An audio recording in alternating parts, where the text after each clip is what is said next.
How I got lost in a foreign country and found unexpected friends. My name is Sergey, and I want to share my story. Well, let's start with something simple. It all happened a year ago, when I first decided to go on a big solo tour of Europe. The decision was spontaneous, impulsive, and, as it turned out, changed me forever. My journey began flawlessly. The sights of Paris, the nightlights of Amsterdam, leisurely walks along the streets of Prague. But perhaps the most memorable moments happen when something goes wrong. My case is no exception. It happened in a small town somewhere in the eastern part of France. I didn't plan to stay there. The train I was supposed to take to Geneva was delayed due to a railroad breakdown. The connection to the city was poor, there were no buses, and the alternative route seemed hopelessly complicated. I had to spend the night in a small hotel on the outskirts. The city looked gloomy. The sky was overcast, the streets were empty, and the old stone buildings created an atmosphere of isolation. I decided to take a walk, hoping to find a restaurant or at least a small shop, but instead I got lost. Google Maps stopped working and all the streets looked the same. It took me an hour to realize that I was far from the center. When I turned into a narrow alley, I was overwhelmed by the feeling of something wrong. It was quiet. Too quiet. Not even the sound of wind or birds could be heard. Only my own footsteps broke this oppressive silence. The place looked abandoned, but not neglected. I passed houses with perfectly manicured facades, but no light in the windows. Finally, I came to a square where there was a massive old fountain, long abandoned. Its statues were covered with moss, and there were lonely puddles in the empty fountain bowl. I felt that someone was watching me. You know, it was more intuitive than a real feeling, but it made me speed up my pace. Suddenly, I had a strange fear I didn't remember how I got here. All the alleys and streets I passed looked blurry in my memories. It seemed that I had entered a space that had a life of its own, with rules that I did not understand. After a few minutes of wandering, I saw something that caught my attention. A small house with a dim light in the window.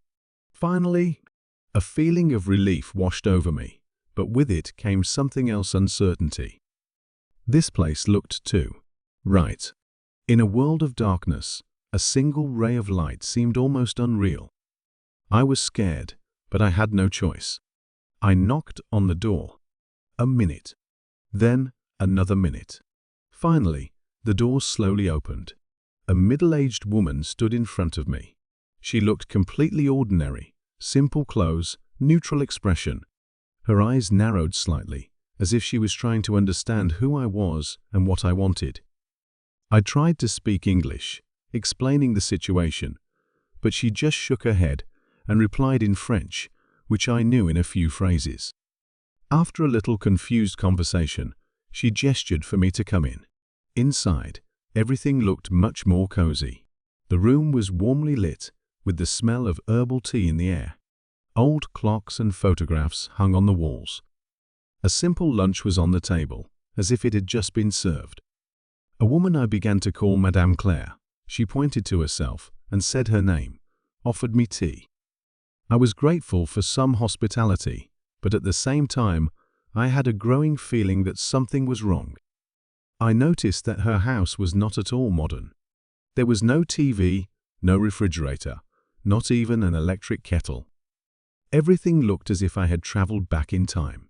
But what worried me the most was her attitude. She acted as if she knew I was coming. I tried to ask her a few questions. Who is she? How did I get here?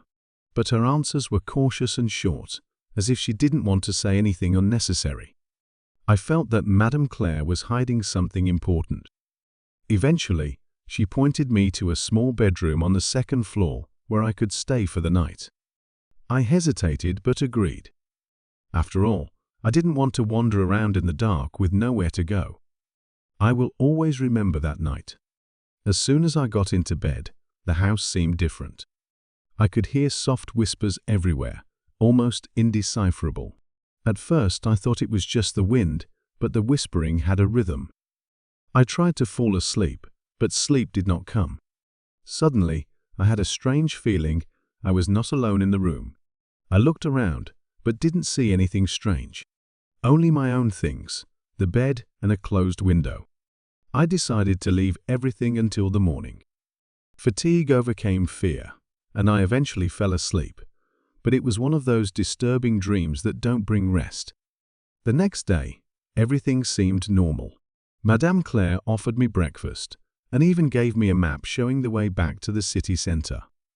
I thanked her and was about to leave when she put a small envelope in my hands. "Don't open it until you get home," she said in broken English. Her words worried me all the way back. When I finally reached the hotel, I opened the envelope and found inside the envelope was a small piece of parchment covered with strange symbols. They weren't letters, and they didn't even look like any language I'd ever seen. Their chaotic appearance seemed random at first, but after a few minutes of looking at them, I realized that they had some kind of structure. On the back of the envelope were a few words in French that, as far as I could make out, meant something like "fine to understand." I didn't know how to react to it. Part of me wanted to just throw the envelope away and forget about the whole strange situation. But another part of me insisted on looking into it. It wasn't the first time my intuition had pushed me into unusual adventures, and it usually ended in something interesting. I decided to return to the city center.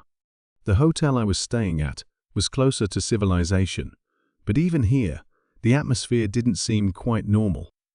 People I saw on the streets looked at me with a strange interest. It was not the usual curiosity about a foreigner. It was something more, as if they knew something I didn't. I went into a small bookstore, hoping to find information about the symbols on the parchment. The shopkeeper, an old man with a white beard, looked closely at the paper when I showed it to him. His eyes widened for a moment, but he quickly regained his usual expression. "It's an old cipher," he said with a slight accent. "It was used here in the Middle Ages. But it's not common anymore. Where did you find it?" I didn't want to tell the whole truth, so I just shrugged and said it was a souvenir I found at a flea market. He nodded, but I could tell he didn't believe me. "There's a place outside the city where you can find answers," he added, and drew a map on a piece of paper that led to an old chapel outside the city. I set out that evening. The road was empty, and the only thing that accompanied me was the sound of my own footsteps. When I reached the chapel, the sun had already begun to set, and long shadows were falling on the ground, giving the area an almost ominous appearance. The chapel was a small, dilapidated building. The stained glass windows had long since lost their luster, and the doors were half open. I didn't feel afraid, but there was something about the place that made me wary. Inside, I was greeted by the echo of my own footsteps and an almost tangible silence. In the center of the chapel was a large stone altar with another parchment on it. When I got closer, I noticed that this parchment was similar to the one I had received from Madame Claire. But it had another inscription in French: "You are on the right path." Before I could think about what this could mean, I heard footsteps behind me. My heart beat faster, but I didn't feel threatened. I turned around and saw a young woman standing in the doorway of the chapel. Her eyes were dark and full of curiosity. She gestured for me to follow her. At first I hesitated, but eventually curiosity won out. She led me to a small settlement hidden in the woods nearby. This place looked like it was from another era. Wooden houses, lamps with lights, people in simple clothes. Later, I found out that this settlement consisted of people who decided to live away from the modern world. They called themselves the Circle of Knowledge. Their goal was to preserve ancient traditions and knowledge that they said was lost to the modern world. It turned out that Madame Claire was part of this society, and the parchment she gave me was a kind of invitation. I spent several weeks in this place, learning about their culture and translating the mysterious symbols. They told me about ancient legends, secrets hidden in the forests, and the importance of preserving the past. But one day, When I was almost used to the place, something strange happened. My life in the Circle of Knowledge settlement became almost familiar. The people here were hospitable, though reserved. They were in no hurry to open up, but when I showed interest in their traditions and legends, they began to tell me about how their society had preserved knowledge that had supposedly disappeared from the rest of the world. Despite their friendliness, something about this place remained strange. Sometimes I would catch glances from people that seemed both friendly and intense. And then there were the nights. The night forest surrounding the village was full of strange sounds, whispers coming from far away, the cracking of branches as if someone was walking between the trees. One day, an older member of the community named Jean, who seemed to be their leader, invited me to talk to him. We sat around a campfire, and he talked for a long time about the history of the settlement. He talked about old rituals, secrets that had been passed down for generations, and that I was not a random person in their circle. Madame Claire has given you a chance to see something more, he said. But not everyone has the strength to follow this path. If you want to know the truth, you will have to trust us. His words made me nervous. What was this path? What did they mean by truth? That night, I had a strange dream. In it, I was standing in the middle of the forest, and the same symbols that were on the parchment were spinning around me. I could hear voices urging me to move on, but every time I tried to take a step, something invisible held me in place. When I woke up, I realized I had to find out what it all meant.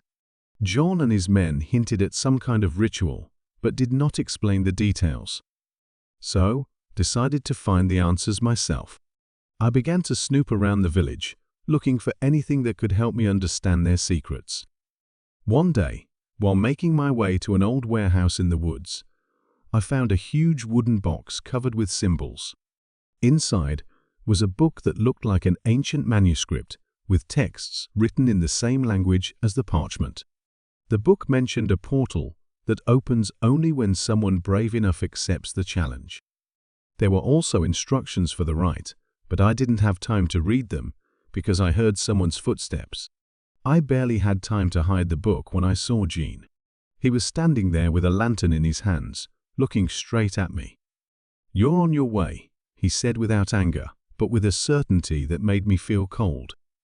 The next day, I was invited to take part in the ceremony. I hesitated, but it seemed impossible to refuse. I was brought to a large clearing in the forest, where the entire village had gathered. In the center of the clearing was a circle of stones that glowed with a faint white light. I was given a lighted torch and asked to enter the circle. "You will see what only the chosen ones see," Jean said. I stepped inside, and the world around me changed. I found myself in a place that resembled a forest, but everything was permeated with some kind of unreal light. The trees were glowing, their trunks shimmered with different shades of blue and green, and the air was thick and sonorous, as if the space itself was alive. At a distance, I saw figures. They were not human tall, thin, with sparkling eyes. They stood silently and looked at me. Their faces expressed neither anger nor joy. They were just there. I don't know how long I spent in that place. It seemed to me that it was an eternity. I began to realize that this was not just a place. It was something more, something fundamental, part of reality itself. Suddenly, the figures disappeared, and I heard a voice, the same one that had been sounding in my dreams. "You have come. You have seen. But can you come back?" I was enveloped in darkness. When I came to, I was lying on a lawn. The people of the settlement stood around me. Their faces were serious, but there was a glimmer of respect in their eyes. John came to me and silently helped me to stand up. "Did you see them?" he asked. I nodded. "You are one of us now." I stayed in that settlement for several more months. They revealed more of their secrets to me and told me about what I had seen. I don't know if I will ever be able to explain it in words, but I knew one thing: this experience changed me. When I finally decided to return to my normal life, Jean told me, "You can always find us. You know the way." Now that I'm back home, I often think about that time, about what I saw, about who I became, and every time I close my eyes, I hear a whisper that reminds me, "We are always there for you." The finale left me with a sense of mystery that I will probably never fully understand.